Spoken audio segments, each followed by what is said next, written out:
সালামু আলাইকুম রহমতুল্লাহ। পবিত্র কোরআনের অন্যতম একটি সূরা হচ্ছে সূরা কাহাফ। এই সূরার অনেক ফজিলত ও গুরুত্ব রয়েছে। রাসূলুল্লাহ সাল্লাল্লাহু আলাইহি সাল্লাম বলেন, সূরা কাহাফ এমন একটি সূরা যে সূরা মানুষকে দাজ্জালের ফিতনা থেকে নিরাপদে রাখবে।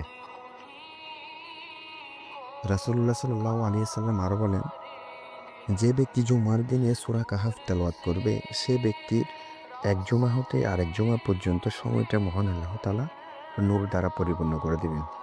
সুবহানাল্লাহ।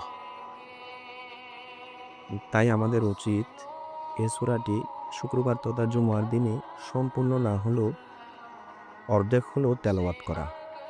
মহান আল্লাহ আমাদেরকে তৌফিক দান করুক। আমিন।